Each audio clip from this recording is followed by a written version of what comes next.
tiempo atrás se presentó un debate con mucha trascendencia en las redes sociales, a partir de que un mozo, esto pasó en varias ciudades, pero lo que tuvo trascendencia fue lo de Chile, un mozo le solicitó a una madre que estaba amamantando a su bebé en un restaurante que se cubriera con una servilleta. Trajo una servilleta grandota y le pidió que se tapase mientras amamantaba a su bebé. Bueno, la mujer sacó una foto amamantando sin la servilleta y con la servilleta, ¿verdad? Como que el bebé se estaba ahogando de tanta sábana, tan tapado, ¿verdad? Y bueno, a partir de allí comenzó un movimiento, ¿verdad?, de mujeres, especialmente del feminismo. El mozo le dice, no es regla del restaurante permitir el amamantamiento en forma pública. Y a partir de ahí se armó una discusión. Al otro día había 40 madres amamantando al bebés frente al restaurante, ¿verdad? Y hubo toda una crisis así propia del tiempo posmoderno, ¿verdad? Y demás. Lo cierto es que en el contexto de 1 Tesalonicenses capítulo 2, el apóstol Pablo presenta el amamantamiento del bebé como algo tierno, como una manifestación de amor. Es el pensamiento bíblico sobre esto de amamantar a los hijos, que es algo tierno, es una manifestación de amor. Y el apóstol Pablo toma el ejemplo de las madres que amamantan, de la nodriza en este caso, que amamantan para decir, prefiero como apóstol ejercer el ministerio como una nodriza antes como un apóstol. La nodriza en realidad es aquella persona, costumbre de tiempos bíblicos, que se le contrataba para amamantar al bebé. Incluso hoy día en las altas sociedades, en algunos grupos de poder y relacionados con reyes y demás, con la sangre azul, entre comillas, se acostumbra a que se contrate una nodriza, alguien que amamante el bebé, porque es poco decoroso, entre comillas, poco decoroso, no digo yo, lo dicen ellos, poco decoroso que la princesa, que la reina, saque su pecho en público y pueda amamantar a su hijo. Pues en aquel tiempo era muy común que se contratase a una mujer robusta, bien alimentada, fuerte, para amamantar, ¿verdad?, al hijo de la persona que tenía algunos recursos, para no pasar por esa supuesta, ¿verdad?, exposición pública.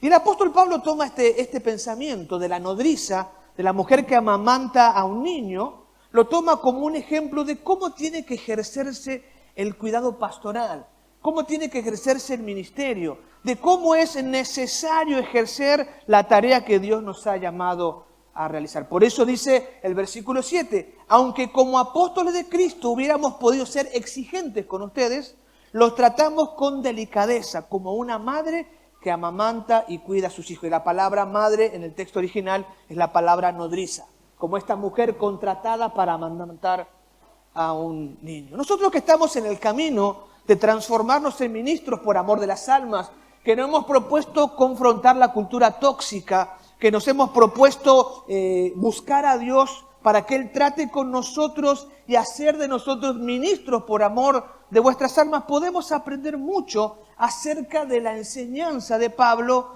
que cuando es apóstol prefiere no relacionarse con la iglesia, con los discípulos, como un apóstol, con la autoridad de apóstol, sino que quiere ejercer una tarea de nodriza, o que ejerció con ellos una tarea de nodriza. Es decir, que en vez de usar la autoridad para dirigir la iglesia, para relacionarse con los discípulos, para administrar a la iglesia, él tomó la postura de una nodriza, que cuidó, que amamantó, que trató con delicadeza a los nuevos discípulos para que ellos tengan un crecimiento. Sé que hay una lucha en nuestro corazón, y más aquellos que, como en mi caso, venimos de una sociedad sin poder, sin dinero, que hemos venido de una clase social relegada. Cuando tenemos alguna autoridad, tenemos algún cargo que nos quiere salir el imponernos y mandar y ser jefes.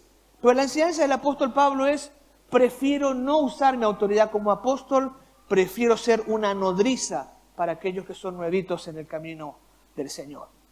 Ya que estamos en este desafío de ser transformados en ministros por amor de las almas, es interesante considerar lo que el apóstol Pablo dice y hace para poder ser este ministro. Al igual que Pablo, enfrentaremos dificultades. El capítulo 2 lo aclara muy bien.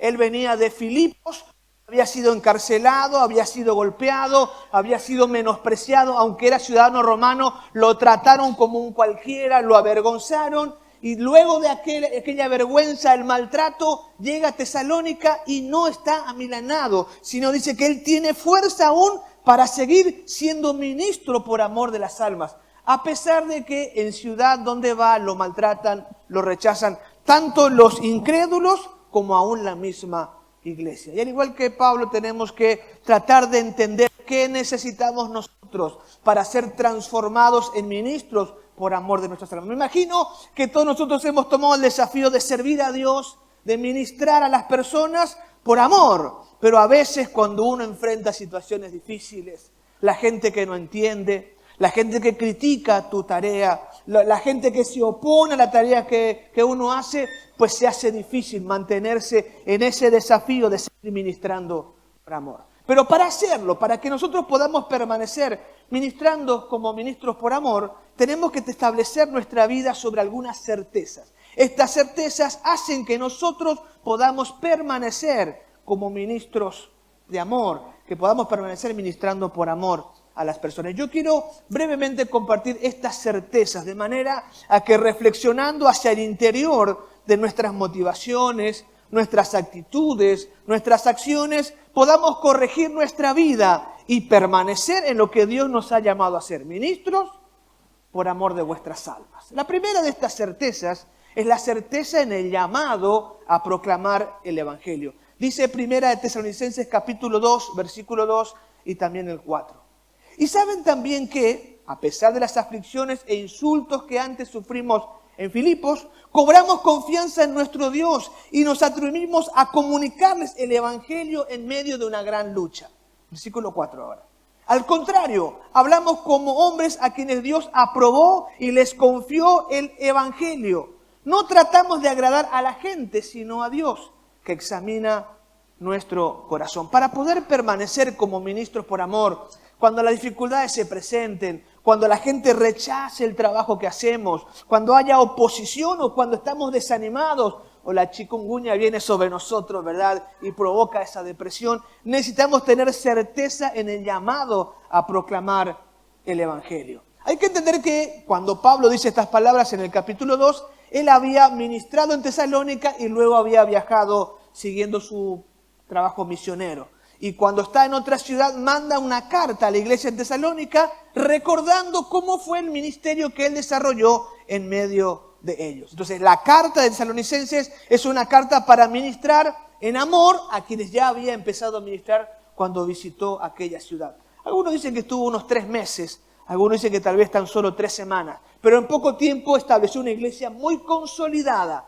Y lo hace y puede seguir ministrando porque tiene certeza en el llamado a proclamar el Evangelio. Como dije, Pablo viene de Filipos. En Filipos él había sido ultrajado cuando el texto dice que sufrió aflicciones e insultos. La palabra que usa en el texto original es la palabra ultrajados. Y más que un sufrimiento físico, que lo tuvo, porque Hechos 16 nos cuenta la historia, que fue azotado y puesto sus pies en el cepo, aparte del maltrato físico, él fue ofendido porque él tenía la dignidad de un romano. Pablo había nacido en la ciudad de Tarso y por tanto era un ciudadano romano. No se le podía poner preso, encadenar, ni mucho menos castigar a un ciudadano romano si primero no pasaba por un juicio. Pero la gente que lo encarceló no tomó en cuenta su dignidad como ciudadano romano y pasando por alto sus derechos lo encarcelaron y lo ultrajaron, lo ofendieron, lo agredieron. Pablo resintió el tratamiento que le dieron como ciudadano. En Hechos 16 él dice, tienen que venir acá los jueces a hablarme porque me trataron como un común y yo soy un romano, dice Pablo.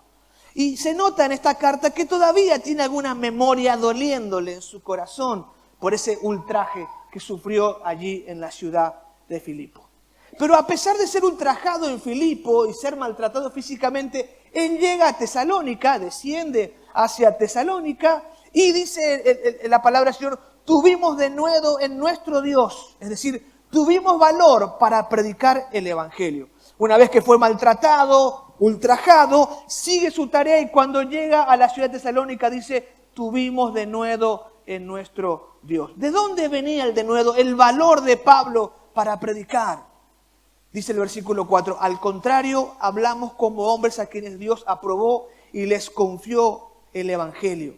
No tratamos de agradar a la gente, sino a Dios, que examina nuestro corazón. Cuando él dice, hablamos como hombres, la palabra allí es la leo, es decir, que él ha sido llamado por Dios a hablar el mensaje del Evangelio. Pablo tiene una convicción, Pablo tiene una certeza. Está ciertísimo que digan lo que digan, que lo menosprecien o lo aplaudan, lo encarcelen o lo dejen libre, Dios lo llamó a hablar el Evangelio, lo aprobó y le confió el Evangelio. Él está, desde luego, debería ser la ambición de cada uno de nosotros, entender a qué Dios nos ha llamado y permanecer en lo que Dios nos ha llamado. ¿Cómo Él puede seguir amando a aquellos que lo maltratan, a aquellos que no lo reconocen, a aquellos que los menosprecian? Porque Él sabe que su llamado no tiene que ver con su voluntad, sino en lo que Dios le ha puesto delante en su vida. Dios lo creó, Dios lo comisionó y lo envió a predicar el Evangelio. Y Pablo tiene la certeza que su misión es hablar el mensaje de Jesucristo. Y ante esta convicción no hay nada que lo pueda detener. Ni el rechazo de la gente, ni el odio de la gente es capaz de cambiar la pasión, el amor que siente por aquellos que aún lo odian. Porque escuchó de Dios la voz llamándolo al ministerio. La Escritura lo enseña de esta manera. Cuando Pablo iba, cuando se llamaba Saulo, iba a Damasco, era un enemigo de la iglesia, lleno de odio, de resentimiento, va marchando a Damasco para encarcelar a los cristianos. Jesús se le aparece en el camino, él se da cuenta que está equivocado en perseguir a los cristianos y empieza a orar y ayunar por 3 días. Interesante, si queremos tener certeza, el ayuno pudiese ser una forma de tenerlo. Empieza a orar y ayunar 3 días preguntándole a Dios qué va a hacer. Mientras tanto Dios le habla a Ananías y le dice a un discípulo, Ananías, andate a la casa de Justo, en la calle derecha, vas a encontrar a un hombre que se llama Tarso, él está orando, Saulo de Tarso, está orando, quiere entender cuál es el plan que tengo para su vida. Ananías le dice, Señor, yo tengo miedo, no quiero irme, él viene a matarme. Anda porque yo lo escogí para anunciar mi mensaje en todas las naciones. Entonces Ananías va junto a Saulo y dice, hermano Saulo, el Señor Jesús que se te apareció en el camino me ha enviado para que pongas mis manos en el Espíritu Santo. Y le cuenta a Ananías que Dios dice que él va a ser un predicador del Evangelio, que va a anunciar el Evangelio. Esta es la primera vez que Pablo escucha de parte de Dios lo que va a hacer. Luego la Escritura nos cuenta que él se va por 3 años al desierto y estando 3 años en el desierto en oración, ayuno, busca a Dios y Dios le cuenta todo el plan. Dios mismo le revela el plan del Evangelio al apóstol Pedro. Es más, él no escuchó la predicación de Pedro, no escuchó la predicación del apóstol San Juan, él no escuchó la predicación del apóstol Jacobo, él simplemente escuchó de Jesús diciéndole cuál era su misión. Y luego de algunos años allí, en Hechos capítulo 13, 15 años después de haberse convertido, dice el Espíritu Santo, este es el tiempo de que Pablo se vaya como misionero. Dios había hablado claramente con él, él había escuchado la voz de Dios, y escuchando la voz de Dios no había nada que lo pudiera detener. Y el más furioso de los enemigos podía detener el amor por el cual él ministraba. ¿Qué tenía? Tenía certeza en lo que Dios le había llamado a realizar. Necesito decir 2 cosas respecto a esto para concluir el concepto. Primero, todos hemos sido llamados a hablar la palabra del Evangelio. Todos. Todo aquel que ha conocido a Cristo tiene la responsabilidad de ir y hacer discípulos de todas las naciones. Todos hemos sido comisionados para hablar acerca de Jesucristo. Y si no hay amor en tu corazón por las personas que no conocen al Señor, si no hay amor en tu corazón por aquel que no conoce a Cristo, hay un problema en tu relación con Dios. Es imposible estar en comunión con Dios y no tener quebranto por aquel que no conoce a Cristo como su Salvador. Es imposible, es una contradicción que uno sea un discípulo de Cristo y no esté haciendo discípulos. Porque Jesús le dijo a los discípulos, vayan y hagan discípulos. De hecho, lo que te transforma en discípulo es cuando haces discípulos. Por otro lado, cada uno tiene un llamado particular, algo que otro más no puede hacer y que le corresponde a usted. Usted tiene que tener de parte de Dios una palabra. Dios lo ha creado a usted de manera especial. Hay dones, lo decía Eva en la oración por los niños. Dios los creó con un propósito, esto es muy bíblico. El Salmo dice que cuando están en el vientre de la madre, usted estaba en el vientre de su madre, Dios le habló y escribió un libro de cómo usted tenía que ser hecho para cumplir ese propósito. Entonces, usted tiene un plan de Dios que cumplir y necesita ir a Dios para entender ese plan. En la medida que tenga certeza del plan que Dios tiene para su vida, va a poder ministrar por amor a las almas en cualquier circunstancia. Lo que decae, lo que quita las fuerzas, lo que hace que la gente te agote, que no lo soportes, es la falta de convicción del plan que Dios tiene para tu vida. No tener certeza respecto al llamado. Entonces, yo quiero alentarte en esta hora a que puedas reflexionar en tu corazón. Reflexiona, ¿tienes comunión con Cristo? Pues entonces lo normal es que tú hables del Evangelio. Además de eso, necesitas entender el plan que Dios tiene para tu vida. ¿Cuál es el plan específico que Dios ha trazado para vos en este tiempo? Y tienes que, escuchando a Dios, moverte en obediencia a eso que Dios tiene. Esa convicción, esa certeza de lo que Dios te ha llamado a hacer, no, te va a permitir permanecer en cualquier circunstancia. La otra certeza que permite permanecer ministrando por amor es la certeza en la efectividad del mensaje del Evangelio. Versículo 3 al 6. Nuestra predicación no se origina en el error, ni en las malas intenciones, ni procura engañar a nadie. Al contrario, hablamos como hombres a quienes Dios aprobó y les confió el Evangelio. No tratamos de agradar a la gente, sino a Dios, que examina nuestro corazón. Como saben, nunca hemos recurrido a las adulaciones ni a las excusas para obtener dinero. Dios es testigo. Tampoco hemos buscado honores de nadie, ni de ustedes, ni de otros. La segunda certeza es la efectividad, la certeza en la efectividad del mensaje del Evangelio. Pablo dice bien claro que hay un ataque contra el mensaje del Evangelio. Y cuando usted lee el versículo 14 al 16 del capítulo 2, se puede ver que los judíos no solo rechazaban el Evangelio, sino que hacían operaban para que los gentiles no escuchen ni se salven. El versículo 16 dice, pues procuran impedir que prediquemos a los gentiles para que sean salvos. Así en todo lo que hacen llegan al colmo de su pecado, pero el castigo de Dios vendrá sobre ellos con toda severidad. Dice Pablo lleva a Tesalónica, viene de sufrir persecución y luego que se va de allí, los problemas continúan en Tesalónica y él les dice, ¿saben qué pasa? Hay una operación, así como los políticos que hacen movidas para echar a uno o a otro, para acusar a uno y a otro. Hay una operación para que los judíos que rechazan el Evangelio impidan que los que no son judíos escuchen el mensaje del Evangelio. Dice, es tan terrible, dice Pablo, que no solo no quieren creer, sino que llegan al colmo de su pecado, impidiendo que los gentiles crean para que sean salvos. Es decir, hay una operación ejecutada por los judíos. La idea era que los gentiles, los tesalonicenses, no conozcan a Cristo, no sean salvos de su pecado. Esta operación estaba basada posiblemente en 3 falsas acusaciones. Es decir, Pablo era acusado falsamente de esta manera. Primero, decían que Pablo enseñaba el error. Segundo, que había impureza en el mensaje de Pablo y que lo hacía para engañar a la gente. Esto se puede ver en 1 Tesalonicenses capítulo 2 y versículo 3. Dice así, nuestra predicación no se origina en el error, ni en las malas intenciones, ni procura engañar a nadie. Es decir, el ataque contra Pablo iba dirigido en este aspecto. Lo acusaban de un error. Y la palabra error significa, en este caso, que está sinceramente equivocado.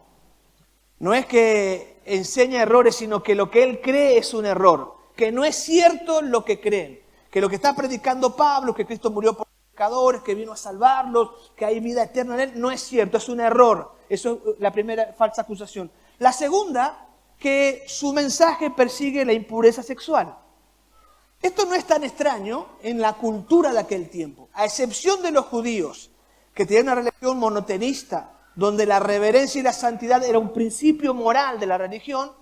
A diferencia de ellos, todas las otras religiones se extendían mediante la sensualidad. Lo hemos hablado mucho, ¿verdad?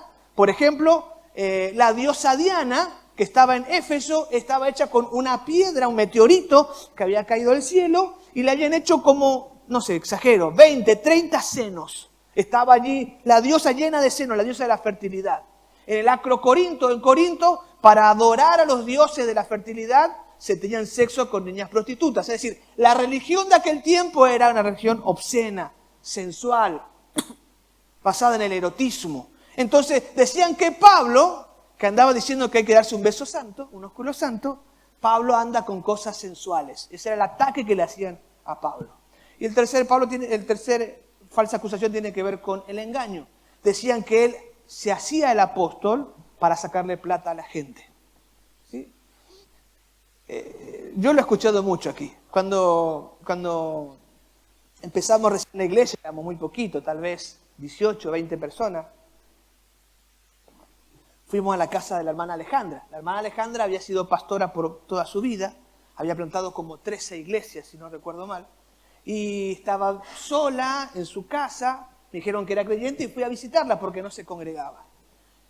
Y cuando hablé con ella, me dijo una vecina, ¿estás segura que te vas a ir ahí, a lo de Don Benítez? Porque ahí alquilábamos el salón. ¿Te vas ahí? Ahí dice que apagan la luz y hacen de todo, dice. ¿Lo ha escuchado usted?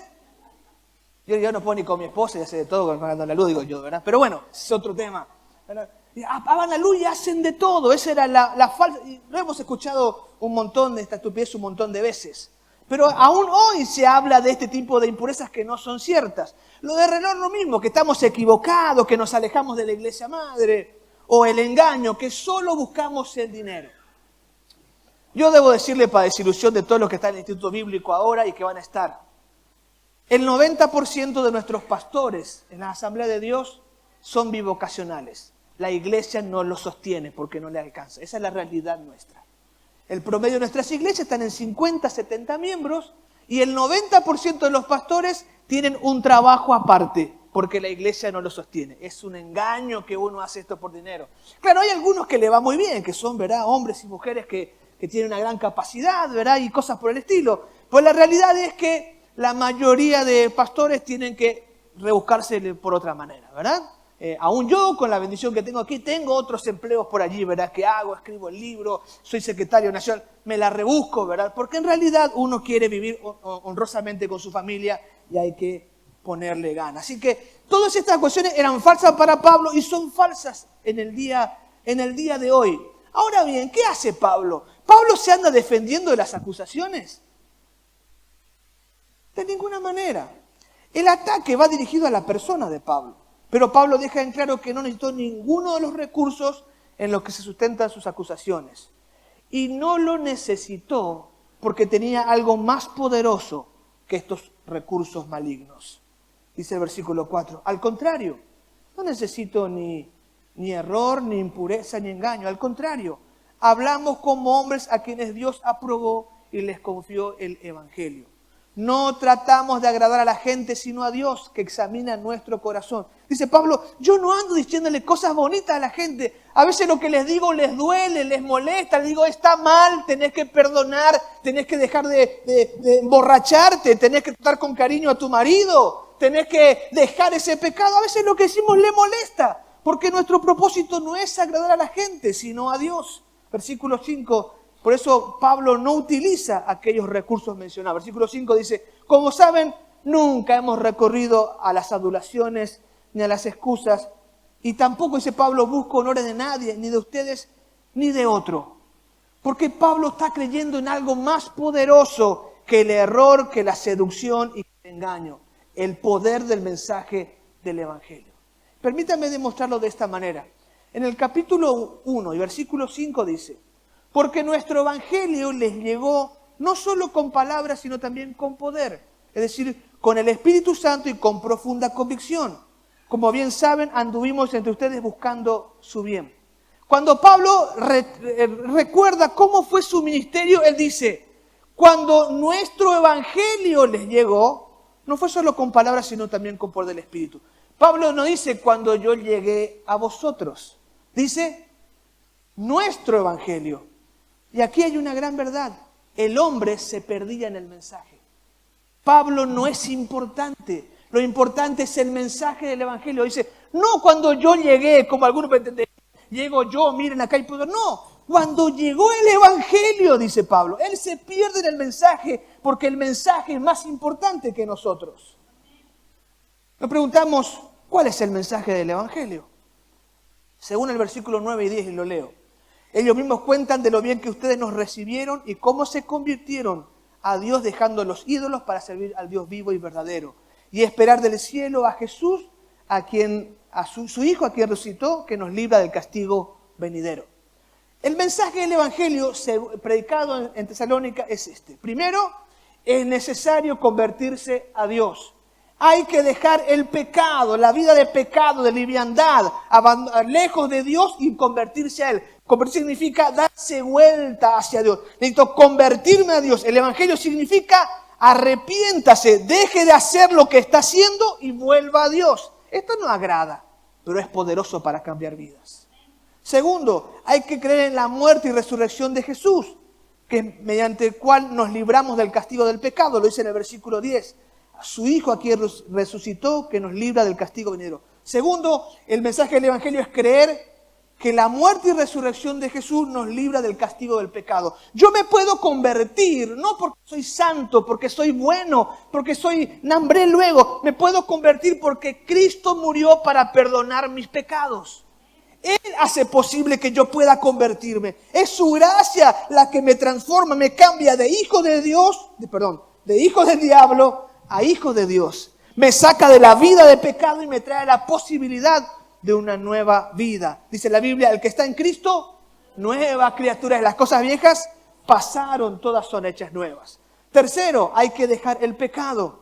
El mensaje del Evangelio es, no se puede servir a dos amos. Dice Pablo, todo el mundo cuenta cómo se convirtieron a Dios dejando los ídolos para servir al Dios vivo y verdadero. Ya les expliqué cómo se practicaba la religión en aquel tiempo. Es como la religión de ahora, pura sensualidad.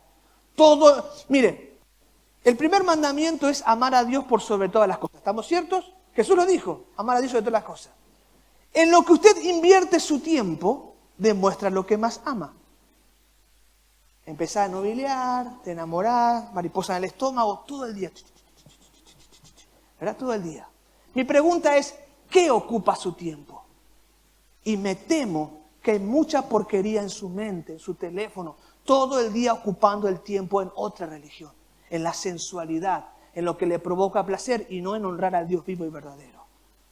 Y esto es lo que dice la Escritura. Yo necesito dejar el pecado, tengo que dejar esta sensualidad, esta vida por mi placer, por mi gusto, por lo que quiero, y tengo que concentrarme en Dios como lo más importante para mi vida. Entonces, tercero, dejar el pecado. Cuarto, servir al Dios vivo y verdadero. Dice, ¿y cómo se convirtieron? Versículo 9. ¿Y cómo se convirtieron a Dios dejando los ídolos?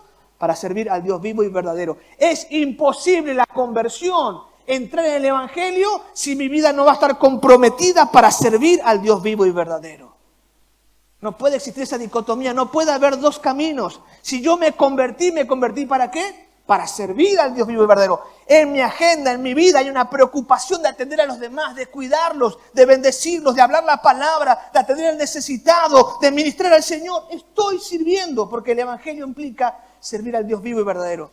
Y finalmente 5, esperar la venida de Jesús. Versículo 10, y esperar del cielo a Jesús, su Hijo, a quien nos resucitó, que nos libra del castigo verdadero. Pablo no se defiende.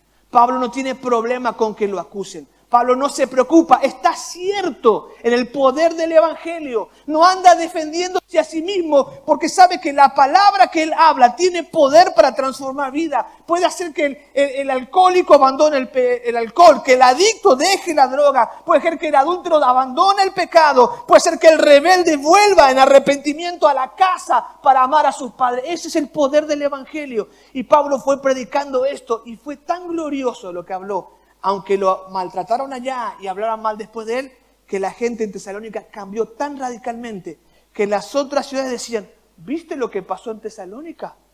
Ellos no adoran más a los ídolos. Ellos dejaron esto, ellos cambiaron. Había un cambio radical porque este es el poder del Evangelio. Es posible que al hacer la tarea esté analizando su preparación para hacerla. Es posible que esté diciendo, pero yo no puedo, yo no sé, no aprendí cuando termine esto. Es posible que esté mirando sus capacidades y tal vez no sepa hablar y tal vez no sepa organizar. Pero usted olvídese de lo que no puede o no sabe y tenga confianza en el poder del Evangelio.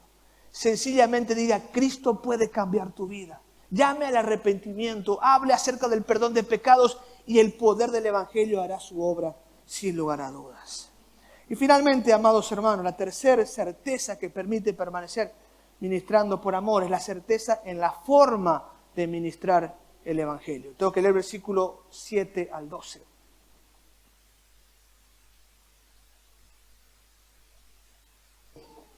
Aunque como apóstoles de Cristo hubiéramos podido ser exigentes con ustedes, los tratamos con delicadeza, como una madre que amamanta y cuida a sus hijos.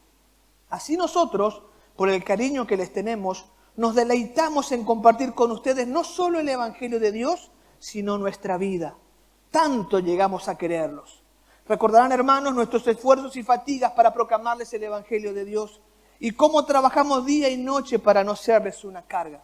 Dios y ustedes me son testigos de que no nos comportamos con ustedes los creyentes de una forma, que nos comportamos con ustedes los creyentes de una forma santa, justa e irreprochable.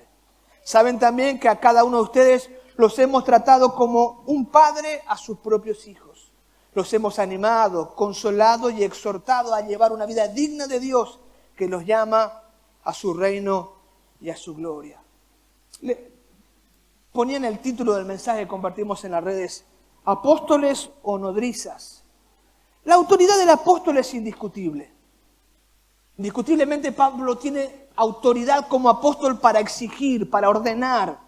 Pero sin embargo hay una renuncia a los privilegios concedidos por el llamado en pos de un ministerio de amor que está marcado por las siguientes características. En primer lugar, Pablo renuncia a su autoridad de apóstol y opta por un ministerio de nodriza, o un ministerio de amor que tiene esta característica. Primero, versículo 7, el trato de nodriza. Dice él, como una madre que amamanta y cuida a sus hijos. Él trató como una madre trataría a su bebé. Así lo trató, con cariño, con cuidado, con delicadeza. Él decidió no usar la autoridad de apóstol y ser cariñoso, cuidadoso con sus discípulos. Otra característica del ministerio de amor, la vida compartida, versículo 8. Así nosotros, por el cariño que le tenemos, nos deleitamos en compartir con ustedes no solo el Evangelio de Dios, sino también nuestra vida. Tanto llegamos a querernos.